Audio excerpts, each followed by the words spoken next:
हे युधिष्ठिर, प्यासे को जल पान कराना बड़ा अलौकिक माना जाता है, इसलिए अन्नदान, जलदान, वासदान, वस्त्रदान ये जो करते हैं तो उनके लिए वही वैतरणी पुष्पोदक बन जाती है, भारी सुगंध, जैसे केवड़ा आदि डालकर सुगंधित मीठा जल ऐसे, और खूब स्नान करते, शीतल, कोई जंतु काटने वाला नहीं, वही नदी और वही पापियों के लिए भयंकर नदी बन जाती है, अमृत के समान मीठे जल में वो पार कर। जैसे युधिष्ठिर जी को भी महाभारत में लिखा है, दिखाया गया, केवल दिखाया गया। किस बात के लिए? भगवान ने कहा था कहो अश्वत्थामा मरो, बोलो, क्योंकि तुम्हारे बोलने से द्रोणाचार्य जी को एकदम पक्का विश्वास हो जाएगा। और अश्वत्थामा नाम का हाथी मार दिया गया। नाम था उसका अश्वत्थामा, पांडवों के पक्ष का ही था, लेकिन सत्य बोलने में युधिष्ठिर कभी चूक नहीं करते थे, तो इनको कभी झूठ ना बोलना पड़े। भगवान ने मरवाया और कहा बोलो अश्वत्थामा हतो, मारा गया अश्वत्थामा। अब इन्होंने थोड़ा अपनी तरफ से जोड़ दिया कि अश्वत्थामा मारा गया पर नरो या कुंजरो। जानते नहीं थे तुम हाथी मारा गया, ऐसा कैसे बोल दिए? उनको इस बात के लिए केवल यह था कि दिखा देना, बस जो ही नर्क दिखाया दे, मैं कहा हूं तो तुरंत देखा कि दिव्य लोक में, बस इतना दिखाया गया था। और हम लोगों को क्या होगा, दिन भर मोबाइल से झूठा ही बोलते रहते, नहीं बोलते रहते। मोबाइल का मतलब है झूठ का व्यवसाय करना उसका। हम तो सुना है ना, पास की गली से बोल, आगरे से बोल रहा हूं, अभी आज तो नहीं मिल सकता आपसे, तो आप कब तक आएंगे? देखते हैं कल तक आ जाएंगे। और खड़े यही हैं, पास में खड़े हैं। हाँ कह दो नहीं है यहाँ पास, वो तो यहाँ नहीं है। मतलब झूठ का एक बहुत बड़ा, मोबाइल देखो ना आप लोग, देखो ना, हाँ झूठ का बहुत बड़ा। बच्चों यार, झूठ कोई खिलवाड़ नहीं है, नहीं असत्य संपातक पुंजा, नहीं मिलना हमें, मैं यही हूं, हमारे पास समय नहीं मिलेंगे। पर इतनी हिम्मत तो तभी होगी जब धर्म में चलोगे, नहीं तो भय लगेगा। महाराज, इस प्रकार विधि पूर्वक जो अपने जीवन को ठीक से चलाता है उसको नरक जाना ही नहीं पड़ता। कुछ भी हो गया हो, हमारी बात मान लेना। जब संत मंडली जहां अजामिल रहता था उस नगर में पहुंचे तो कुछ लोग बहुत मजाकिया होते हैं, गांव में होते हैं। मतलब उनका दिन भर का काम ही यही होता है, खा पी के चौराहे पे बैठे रहना, जो फंसे उसकी हंसी मजाक कर, कुछ काम तो है ले, तो उनका काम ही होता है। तो संत जन मिले, उनका कोई उत्तम ब्राह्मण मिलेगा इस गांव में जहां हम भिक्षा ले सकते हैं। ब्राह्मणों को इसलिए पूछते थे कि मदिरापान, मांस त्याग, सत्कर्म में लगना, ज्यादा ऐसा भाव पहले ऐसा था। तो उन्होंने कहा हमारे यहाँ बहुत बढ़िया उत्तम ब्राह्मण है अजामिल जी, गांव के बाहर रहते हैं, और वैश्यागमन, हिंसा करना, मांस खाना, मतलब एकदम निकृष्ट गति को प्राप्त थे। तो एक बगीचा था सामने, वहां रुक गए। थोड़ी देर में देखा तो एक हिरन को मारे हुए बूढ़ा अजामिल आ रहा था। सामने देखा, संत दरस जिम पातक, संत मेरा कैसे ऐसा भाग्य हो सकता है कि मेरे यहां संत पधारे। संत के दरस परस अघनाश, तभी विचार उत्पन्न हो, दर्शन मात्र से काम बन जाए। दरस परस अघनाश, और कहीं वास करो निज संग, अगर उनके संग कुछ क्षण रहने को मिल जाए, बैठने को मिल जाए, 4 कदम चलने को मिल जाए। अजामिल रो पड़ा, चरणों में गिरा, मेरा जीवन नष्ट हो गया महाराज। यद्यपि मैं उत्तम कुल में जन्मा था, धर्माचरण करता था, पर वैश्या के संग से आज मैं बहुत पतित हो चुका हूं। ये संत दर्शन का फल होता है, अपनी कमियां पूरी दिखाई देने लगना। संतों ने कहा मैं समझ गया, तुम चिंता मत करो, क्या तुम भगवान का भजन कर सकते हो थोड़ा? उनका बिल्कुल नहीं, इतना हृदय गंदा हो गया है कि हम सोच भी नहीं सकते कि 5 मिनट बैठ करके भगवान का नाम ले, हमारे अंदर सामर्थ्य नहीं। अच्छा, तो मैं देख रहा हूं कि तुम्हारे से अभी एक पुत्र और होगा, तो उसका नाम नारायण रख देना, बस इससे कल्याण हो जाएगा। ये बात उनके हृदय में बैठ गई। कुछ दिनों बाद जब पुत्र हुआ उसका नाम नारायण रखा। संतों की कृपा से मोह तो था ही और मोह हो गया, अत्यंत आसक्ति। अंतिम समय में उसे और कोई याद नहीं, वही अपना बेटा याद है जो खेल रहा था, उसको पुकारा नारायण। तो यमदूत लेने आए थे, फांसी में बांध चुके थे, भगवान के पार्षद प्रकट, काट दिया यमपाश और कहा यह जीवन मुक्त हो चुका है, सारे पापों का प्रायश्चित कर लिया इसने। बोले कैसी बात, पूरा जीवन कितना अपवित्र व्यतीत किया, पाप आचरण किए, इसको तो यमलोक में जब बहुत दंड दिया जाएगा तब कहीं पवित्र। बोले नहीं, तुम धर्म ही नहीं जानते हो, कैसे तुम धर्मराज के दूत हो। एक बार मेरे मालिक का नाम लिया नारायण, ये सब पापों से मुक्त। मानो मेरी बात मानो, हमसे नहीं हो पाएगा स्वमेध यज्ञ, राजस्व यज्ञ। खाने को है नहीं तो राजस्व यज्ञ कहां से होगा, सामग्री नहीं है। 5 मिनट स्थिर बैठ नहीं सकते तो 6 घंटे 8 घंटे पद्मासन में बैठ के नहीं योग कर पाओगे। चित्तवृत्ति का निरोध करके परमात्मा में लगाना। समझ में आया?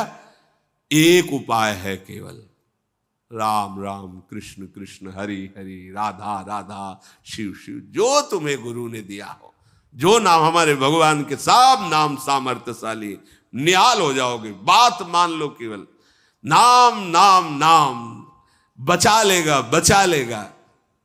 कई बार सुनाया है, सुनने से निष्ठा पुष्ट होती है। धर्मचंद कर्मचंद नाम के 2 भाई। धर्मचंद बचपन से ही भगवान का भजन, संतों की सेवा, ऐसा छोटा जो था वो मदिरा पान करना, जुआ खेलना, वैश्यागमन का, सब दोनों एक ही जगह, केर बेर। वो अपने रंग में डोलते हैं तो उनको परेशानी होती है, वो अपने रंग में डोलते तो उनको परेशानी होती है। केर बेर का संग, एक परम धर्मात्मा, एक दुरात्मा। एक दिन अयोध्या से संतों की मंडली आई, उनका काम था संतों को बुला के घर ले जाना, चरण पखारना, भोग प्रसाद पवाना। पवा ही रहे थे कि वो लगा करके वही, अब घर ही एक है, भाई है, और वह गाली देना संतों को शुरू। संतों ने कहा हम बुलाकर, बोले महाराज इसको पहले निकल जाने। वो ऊपर खंड में रहता था, ऊपर चला गया।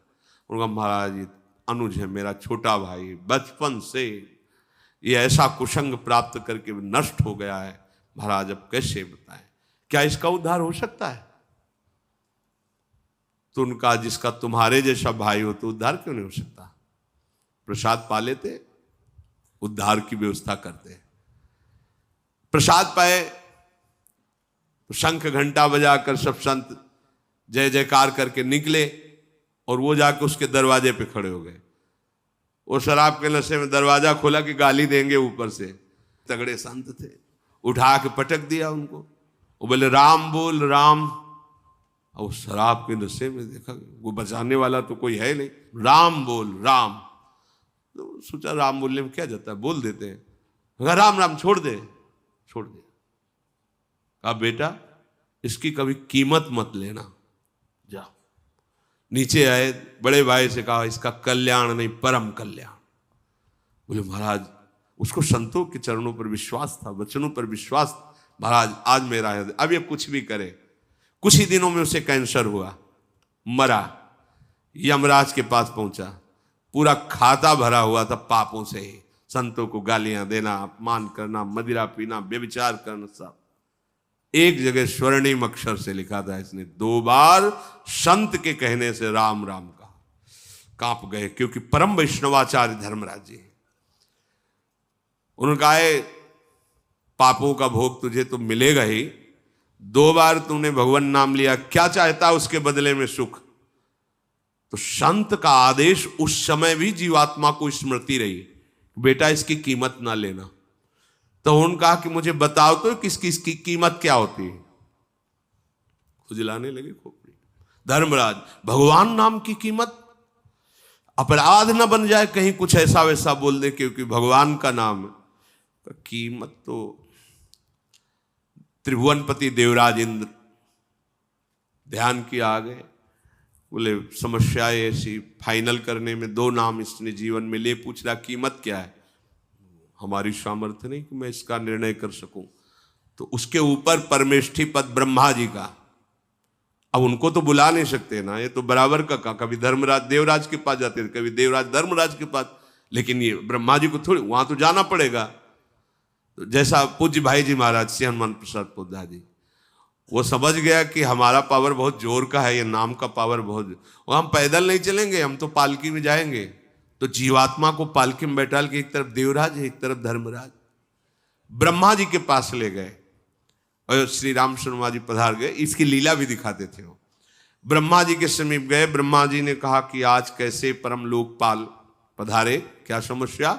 तो उनका भगवान आपको न्याय करना है, इस बड़ा पापी जीवन भर पाप किए, 2 बार राम राम कहा, भगवान इसका क्या फल होगा? तो वो भी ऐसे ऐसे सहलाने लगे दाढ़ी की, भगवान के नाम की कीमत, अरे एक नाम त्रिलोक ही तारे।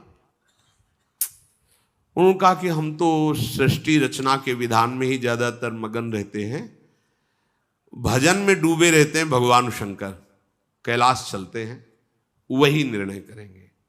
अब ब्रह्मा जी, देवराज, धर्मराज, महादेव जी ने आओ कैसे? उनका भगवान ये 2 बार राम राम बोला, पूरा जीवन पाप किया, इसका क्या फल हो सकता है?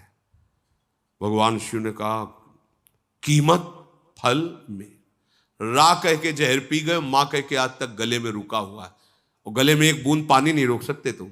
अगर गले में रुका खांसी लिया ले लेती, जहर पूरा रोक लिया, समुद्र मंथन का हलाल जहर।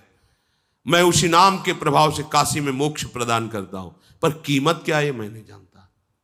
बोले फाइनल कैसे हो? बोले वहीं चलो जिनका नाम है साकेत धाम, शिव, ब्रह्मा, धर्मराज, देवराज, इंद्र, भगवान के दरबार में, जहां हनुमान जी चरणों को शैला रहे, भरत, शत्रुघ्न, लक्ष्मण और सियाराम सिंहासन पर विराजमान, आसपास बड़े बड़े महापुरुष, भगवत प्रेमी महात्मा जन निहाल हो गए राम दरबार में प्रवेश। कैसे आगमन हुआ? प्रभु इसने 2 बार आपका नाम लिया है किसी संत के कहलाने से, जीवन भर पापाचरण किया, पूछ रहा कीमत क्या है? बोले उसको उठा के लाओ, हमारी गोद में बैठा लो। भगवान की गोद, भगवान ऐसे दुलार कर रहे हैं। कह रहे कि कीमत तो मैं भी नहीं बता सकता, पर प्रभाव तुम देख लो कि कोई कितना भी बड़ा तपस्वी होता है यह सौभाग्य नहीं प्राप्त करता। 2 बार नाम जप का मेरी गोद में, और तुम लोकपाल ईश्वर कोटि के हो, तुम्हारे द्वारा लाया गया, पर कीमत मैं भी नहीं बता सकता। कहूं कहां अलग नाम बड़ाई, राम न सकहि नाम। बिल्कुल सत्य, इसमें यह नहीं कि कोई अलंकारिक बात, सत्य। पाहन तर गए, हमारा हृदय कितना भी पापात्मा हो, यदि हम हरि हरि कृष्ण कृष्ण गोविंद गोविंद राधा राधा बोल रहे, बिल्कुल संशय मत करो। तभी किसी ने कहा था 1 बार राधा नाम के उच्चारण से कल्याण हो जाएगा। अरे जिनके नाम का यह प्रभाव, हरि रसना राधा राधा रट, यज्जापा सक्रदेव गोकुल पते राकर्ष का तत्छड़ा, एक नाम श्री कृष्ण को अधीन कर लेगा। ये राधा नाम है, राधा राधा राधा राधा। तुम्हारी सदगति में संशय है, छाती तान के चलो, पर अपराध मत करो, नाम के बल पर पापाचरण मत करो, नाम की महिमा को कुंठित करने की कोशिश मत करो। अब लो नशानी, अब ना, अब तक गलती हुई, अब नहीं करूंगा, और नाम जप करो। इस लोक में और परलोक में आनंद मगन रहोगे। सच्ची कहते हैं, ये हम आपके विश्वास के लिए कहते हैं। जब हम अपने बल से खाने की कोशिश करते थे तो कई कई दिन भूखे जीवन गया है। नहीं मांगेंगे किसी से, आकाश वृत्ति से जो आएगा देखेंगे। आज हम कई 100 की संख्या में है, कहीं मांगने नहीं जाया जाता। जो हमारी मधुकरी वृत्ति है, गांव में जाके कुछ रोटी मांग लेते, किसी से कहने की जरूरत नहीं। साफ का खान पान व्यवस्था वो कैसे चला रहे, भुगते और दे ही न जाचही, पोषण भरन न चिंत कराएं, श्री हरिवंश विभव विलसाएं, वृंदावन की मान लीजिए आप, ये कोई चमत्कार नहीं, ये भरोसा है। तुम्हारे पास ऐसा धन है, राधा नाम, चाहे जितना खर्चा करो कमी होने वाला नहीं। पहले तुम्हारे पाप नष्ट हो जाने दो, चुप रहो, धैर्य पूर्वक जपो, भ्रमित मत हो कि अभी 2 महीना से जपा है, हमारे सामने कोई परिणाम नहीं आया। कोई परिणाम नहीं आया, लेकिन ऐसा परिणाम आएगा, अगर बंद भी कर दो तो अब तुम्हारी दुर्गति नहीं होगी। शब्द याद रख लो। अरे 1000-2000 बार जप लिए ना, हम 2 बार की पूरी कसौटी की बात कह रहे हैं। भाई जी महाराज संपादक और प्रधान श्री जयदयाल गोविंदका जी, और वो एक ऐसा सब प्रेस भगवान की ही महिमा का, लेकिन प्रेस के छापे में भी कभी कभी चूक हो जाती है, लेकिन भाई जी के संपादन कार्य में एक भी शब्द कहीं भी चूक नहीं, कोई भी चूक नहीं। बहुत सी वाणियों का स्वाध्याय बचपन से हुआ है, यही नशा ही था इस मार्ग में। तो ऐसा नहीं कि भाई जी कोई गप में लिख दिए ये बात नाम महिमा प्रकाशित करने के लिए, ऐसा नहीं, सत्य विषय है। और उसी बल से हम कहते रहते हैं, तुम कितने होगे भगवत प्राप्ति के लिए, कितने होगे तुम, क्या चिंता करते हो तुम। पर हमें तब परेशानी होती है जब इस ठेके के बाद भी आप अधर्माचरण के लिए उत्साहित होते हो, तब लगता है कि नहीं, एक सिद्धांत है, आज तक जो किया अब नहीं करेंगे तो पीछे का भस्म हो जाएगा, लेकिन आज फिर शुरू कर दिए नए कि नाम तो जपना ही है, तो कनेक्शन फिर पीछे का जुड़ जाएगा। तुम्हें पता नहीं, इसलिए हाय हाय मत जाता, तुम समझ नहीं रहे। अनंत जन्मों का हिसाब भस्म करने के लिए मार्ग, और तुम फिर मनमानी शुरू कर दिए, वो पीछे का जुड़ जाएगा, तुम हिसाब कभी नहीं भोग पाओगे। अगर हम ये सोचे कि हम अपने कर्मों को भोग लेंगे, तो सच्ची कहते हैं करोड़ों बार जन्म लेकर भोगे तो भी नहीं भोग पाएंगे, इतना स्टॉक जमा है। उसको तो केवल भगवान की कृपा ही भस्म करेगी, और वो भस्म करने का सिद्धांत है अवलो नशानी, अब ना, आज तक किया अब नहीं करेंगे, बस माफ हो गया, पक्का समझ लो। उलट गए ना, भगवान देख रहे, क्षमा कर देंगे। पर ये जो चलता रहा कि सुना नाम की महिमा तो खूब दिन भर पाप करो, रात में राधा राधा कृष्ण कृष्ण, अब तुम जानबूझ करके विष पी रहे हो, पीछे का कनेक्शन जुड़ेगा, तुम्हें दंड मिलेगा, और इसका फल जो नाम जप कर रहे हो ये दंड भोगने के बाद प्रकाशित होगा। काहे को बीच में कलंक डाल रहे हो, काहे को ये दुख भोगने का रास्ता कर रहे हो, जान रहे हो कि अभी तक सुख नहीं मिला, इसलिए अब होश में हो जाओ। नाम परम मंगल करने, इसमें 2 बातें आंतरिक हैं, एक तो ये उत्साहपूर्वक पाप करना, और एक है कि जैसे ढलान में गाड़ी है, रफ्तार से आई, अब ब्रेक मार रहे हैं फिर भी हाथ 2 हाथ चली गई, वो ठीक निर्णय उसमें होता है कि आप आज से कह दिया अब लो नशानी अब ना नशेयों, पर पूर्वाभ्यास बहुत जोर का है, तो कुछ दिनों तक आपसे स्वाभाविक गलतियां बरबस आपको जलाती रहेंगी, होती रहेंगी, उसका निर्णय ठीक होगा, उसमें ये नहीं होगा कि पीछे का जुड़ जाएगा। पर उत्साह पूर्वक नाम के बल से फिर वो नामापराध है, और फिर वो आपको बहुत कष्ट देगा। इसलिए सावधान पूर्वक जीवन बिताइए, और हर सुख प्राप्ति का एकमात्र उपाय राधा राधा राधा। श्री राधा वल्लभ लाल की।